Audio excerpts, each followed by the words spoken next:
నమస్తే, నేను మీ Zakir Hussain. Telangana phone tapping case ఇష్యూలో తాజాగా రోజు రోజుకి ఒక కొత్త ఇష్యూస్ అయితే బయటకు వస్తున్నాయి. ఇప్పుడు అట్లానే ఏపీసీసీ చీఫ్ షర్మిల గారు కూడా ఇందులో ఉన్నట్టుగా తెలుస్తోంది. సో దీని గురించి డిస్కస్ చేద్దాం. ప్రస్తుతం మనతోటి సీనియర్ జర్నలిస్ట్ జయదేవ్ గారు ఉన్నారు. వెల్కమ్ చెప్పేద్దాం. హాయ్ సార్, నమస్తే. నమస్తే. ఇప్పుడు షర్మిల గారు ఫోన్ ట్యాపింగ్ కూడా అయినట్టు తెలుస్తుంది సార్. సో ఏంటి అసలుకి? అంటే ఫోన్ ట్యాపింగ్ వివాదం చాలా ముదిరింది. ఇది రేవంత్ రెడ్డి గారి ప్రభుత్వం వచ్చిన తరువాత చాలా విషయాలు బయటకు వచ్చాయి. ఎలా అంటే డిసెంబర్ 2023 డిసెంబర్ 3న 4న ప్రమాణ స్వీకారం రిజల్ట్స్ వచ్చాయి. 7ని ఎప్పుడో ప్రమాణ స్వీకారం చేశారు. 7 ప్రమాణ స్వీకారం చేసిన తర్వాత 12కి తెలిసిన విషయం ఏంటంటే మళ్ళీ కేసీఆర్ గవర్నమెంట్ వస్తుందేమో అని చెప్పి టొయోటా ఏవో ల్యాండ్ క్రూజర్ వెహికల్స్ ఒక 7 ఎన్నో క్యాన్వాయ్కి వాడుకుందామని చెప్పి ముందే కొనేసి బుల్లెట్ ప్రూఫ్ చేపిద్దామని విజయవాడలో పెడితే ఆ విషయం అంటే గవర్నమెంట్లో ఉన్న వాళ్ళకు కూడా తెలియకుండా పోయింది. తర్వాత ఆవిడెవరు ఐఏఎస్ ఆఫీసర్ ఒక ఫిమేల్ ఉంది, ఆవిడ కూడా కేసీఆర్ గారితో పాటు ఉన్న ఆవిడ ఈ రేవంత్ రెడ్డి గారి ప్రమాణ స్వీకారం అయిన తర్వాత వచ్చి కనీసం శుభాకాంక్షలు చెప్పలేదు, వచ్చి కలవలేదు. అదొక వివాదం అయింది. ఇట్లా రకరకాలుగా తర్వాత కాళేశ్వరం ఇష్యూ ఒకటి నడుస్తుంది. తర్వాత రేవంత్ రెడ్డి గారు అప్పటికి కాంగ్రెస్ నేతగా ఉన్నారు కాబట్టి ఈయన ఏం మాట్లాడుకుంటున్నారు ఏంటి అని ఆయనకి ఇంటికి సమీపంలో ఒక 200 మీటర్ల డిస్టెన్స్లో ఏదో ఒక టవర్కి ఒక సెటప్ బాక్స్ ఎక్కడో జర్మనీ నుంచి ఎక్కడి నుంచి తెప్పించిన ఒక బాక్స్ లాంటివి తీసుకొచ్చి పెడితే అది మ్యాక్సిమం 200 మీటర్స్ పరిధిలో ఉన్న ఎవరి ఫోన్ కాల్స్ అయినా మాట్లాడేదైనా ఆ రిసీవర్ ఫోన్ వేవ్ లెంత్ ఉంటుంది కదా, ఆ వేవ్ లెంత్ ద్వారా ఆ కొన్ని మాటల్ని స్పష్టంగా రికార్డ్ అయి వినిపించేలాగా పెట్టుకున్నారు. ఎవరెవరితో మాట్లాడుతున్నారు, ఏం మాట్లాడుతున్నారు, ఎక్కడికి వెళ్తున్నాయి, కాల్ డేటా తెప్పించుకోవడం ఇట్లా ఉంటాయి. And more over call data కూడా అంటే నాకు తెలిసిన నాలెడ్జ్ ప్రకారం చెప్తున్నా డిపార్ట్మెంట్ ఆఫ్ టెలికాం అండర్లో ట్రాయ్ నిబంధన ప్రకారం నడుస్తూ ఉంటాయి ఈ మొబిలిటీ కానీ ఇంటర్నెట్ సర్వీసులు ఇవన్నీ కూడా.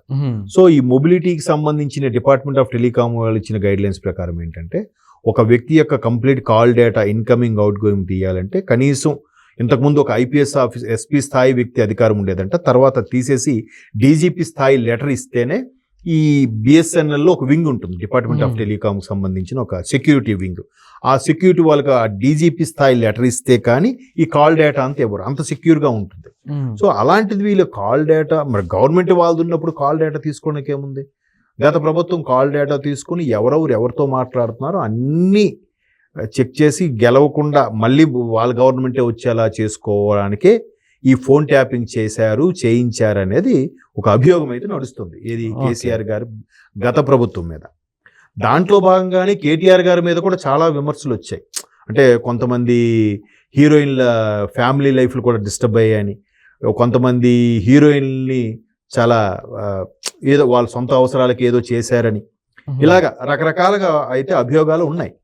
సో దానికి సంబంధించి కొంతమంది డైరెక్ట్గా మాట్లాడారు కూడా ఓపెన్గా. కొంతమంది కాంగ్రెస్ నాయకులు కేసీఆర్ గారు ప్రభుత్వం మీద ఎస్పెషల్లీ కేటీఆర్ గారి మీద కొన్ని ప్రభుత్వాలు కాదు సెలబ్రిటీల యొక్క లైఫ్లు డిస్టర్బ్ అవ్వడానికి కానీ వాళ్ళ యొక్క లైఫ్లు ఇట్లాగా ఫ్యామిలీ లైఫ్ పర్సనల్ లైఫ్ భార్యాభర్తలుగా ఉన్న వాళ్ళు విడిపోవడానికి కారణం కూడా ఈ ఫోన్ ట్యాపింగ్ అనే కూడా కొన్ని అభియోగాలు అయితే ఉన్నాయి. దీని మీద రేవంత్ రెడ్డి గారు కూడా అసెంబ్లీ సాక్షిగా కొన్ని స్టేట్మెంట్స్ కూడా ఇచ్చారు పరోక్షంగా. అయితే ఇదే అప్పుడు కేసీఆర్ గారి ప్రభుత్వం ఉన్నప్పుడు ప్యారలల్గా ఆంధ్రప్రదేశ్లో జగన్మోహన్ రెడ్డి గారి ప్రభుత్వం ఉన్నప్పుడు జగన్మోహన్ రెడ్డి గారికి కేసీఆర్ గారికి కూడా మంచి సత్సంబంధాలు ఉన్నాయన్నది అందరికీ తెలిసిన విషయం. అంటే దానికి ప్రూఫ్స్ ఏం అవసరం లేదు. ఎందుకంటే కేసీఆర్ గారికి తుంటి ఎముక ఆపరేషన్ అయినప్పుడు కూడా జగన్మోహన్ రెడ్డి గారు వచ్చి పలకరించి హాస్పిటల్లో సుదీర్ఘంగా హాస్పిటల్లో ఇంటి దగ్గర ఒక 1 అవర్ పాటు మాట్లాడుకుని వెళ్ళారు. తర్వాత జగన్మోహన్ రెడ్డి గారు ముఖ్యమంత్రి అయితే ఆయన ఇక్కడ పిలిపించుకొని కేటీఆర్ గారు కేసీఆర్ గారు సన్మానం చేశారు, ఇంటికి పిలిపించుకున్నారు, చాలా జరిగాయండి. సో వీళ్ళిద్దరికి రిలేషన్ ఉంది కాబట్టి జగన్మోహన్ రెడ్డి గారుతో విభేదించి షర్మిల గారు ఎప్పుడైతే ఆంధ్రప్రదేశ్ను వదిలి ఇక్కడ తెలంగాణ వచ్చి కేసీఆర్ ప్రభుత్వం మీద యాంటీగా ఒక పార్టీ పెట్టి వైఎస్ఆర్ తెలంగాణ కాంగ్రెస్ పార్టీని పెట్టి తర్వాత కాంగ్రెస్లో విలీనం చేశారు, కాంగ్రెస్కి సపోర్ట్గా అయ్యారు, తర్వాత పిసిసి అధ్యక్షురాలుగా ఆంధ్రప్రదేశ్కి అయ్యారు. సో అటువంటి ఆవిడ జగన్మోహన్ రెడ్డి గారికి యాంటీగా బిహేవ్ చేస్తున్నారు, ఆవిడ మేకే కూర్చుంటుంది కాబట్టి ఎప్పుడైనా ఆవిడకి ఇబ్బంది ఉంటుందనే ఉద్దేశంతో ఆవిడ ఫోన్ ట్యాపింగ్ కూడా చేశారేమో అని అనుమానాలు అయితే కొన్ని ఉన్నాయి. గతంలో షర్మిలా గారు కూడా ఈ అనుమానం వ్యక్తం చేశారు. ఇప్పుడు గతంలో షర్మిల గారు జగన్మోహన్ రెడ్డి గారికి అనుకూలంగా ఉన్నారు కదా సార్, ఆ తర్వాత ఇప్పుడు కేసీఆర్ గారు జగన్మోహన్ రెడ్డి గారి కోసం ఏమైనా ఇలా చేయించారనుకోవచ్చా? ఇప్పుడు వీళ్ళు ప్రభుత్వ పరిపాలన రెండోసారి కొనసాగిన తర్వాత వీళ్ళకి ఏదో మూడోసారి రామను భయమో లేదంటే అభద్రతా భావంతోనో లేదంటే కాంగ్రెస్ పుంజుకుంటుందో లేదా బీజేపీ పుంజుకుంటుందన్న ఆలోచనతోనో రేవంత్ రెడ్డి అనే వ్యక్తి ఎవరెవరితో మాట్లాడుతున్నాడు, ఎవరెవరితో సఖ్యంగా ఉన్నాడు, ఎవరెవరితో సయోధ్య కుదుర్చుకుంటున్నాడు, మన దగ్గర బీఆర్ఎస్ ఉండే ఎమ్మెల్యేలు ఎవరైనా వాళ్ళతో మాట్లాడుతున్నారా, అటు ఎవరైనా వెళ్ళిపోతారా, ఇట్లాంటివన్నీ కూడా రకరకాలుగా తెలుసుకునేందుకు ఒక ప్లాన్ వేశారు. అది ఫోన్ ట్యాపింగ్ ఏమో అయ్యిండొచ్చు. సో దానికి సంబంధించిన ఒక ఎస్పీ కూడా విదేశాలకు పారిపోతే సుప్రీంకోర్టు ఆర్డర్ పాస్ చేస్తే కదా ఆయన వచ్చాడు. ఇప్పుడు ఆయన వచ్చి కూడా ఏం చెప్తాడు, తెలియదు, గుర్తులేదు, మర్చిపోయా అంటాడు ఆయన. బట్ నిన్న కూడా కేటీఆర్ గారు అదే ఫోన్ ట్యాప్ వ్యవహారం వెళ్తే ఒకే ప్రశ్న తిప్పి తిప్పి గుచ్చి అడిగారు, నేనేం చిన్నపిల్లాడిని కాదు నేను చెప్పడానికి అన్నట్టు కూడా ఈయన మాట్లాడారు కేటీఆర్ గారు. బట్ వాళ్ళ దగ్గర ఏవో ఆధారాలు ఉన్నాయి. కొన్ని సాక్షిగా పెట్టడానికి ఒక జడ్పీ చైర్పర్సన్ని లేదా ఒక కాంగ్రెస్ నాయకుల్ని కూడా సాక్షిగా చేర్చారు. ఇప్పుడు షర్మిలా గారిని కూడా సాక్షిగా చేర్చబోతున్నారనేది సమాచారం. సో షర్మిలా గారి వ్యవహారం కూడా ఫోన్ ట్యాపింగ్ జరిగుండొచ్చు. జరిగితే ఆవిడ కూడా అనుమానాలు వ్యక్తమయ్యాయట కొన్ని, నా ఫోన్ ట్యాపింగ్ అవుతుంది, అందుకే నేను ఎవరిని కలవడానికి వెళ్తున్నా ముందే వాళ్ళకి తెలిసిపోతుంది, ఎవరి దగ్గరికి వెళ్దాం అనుకున్నా వాళ్ళకి అర్థమైపోతుంది, ఎవరితో మాట్లాడినా వీళ్ళందరికీ తెలుస్తుంది అని చెప్పి ఆవిడ ఒక డౌట్ వ్యక్తం చేసింది. ఇప్పుడు అది కన్ఫర్మ్ అయినట్టుగా తెలుస్తుంది. సో అంటే అదేదో సినిమాలో బ్రహ్మానందం ఎదుటివారు మనసులో ఏమనుకుంటారో తెలుసుకో అనుకుంటాడు. ముందు వద్దు స్వామి అంటాడు ఆ స్వామీజీ, వరం ఇచ్చినవాడు, లేదు నాకు తెలియాలంటాడు. ఆఖరికి కట్టుకున్న భార్య కూడా ఇడు పోతే బాగున్ను అని మనసులో తిట్టుకుంటుంటది.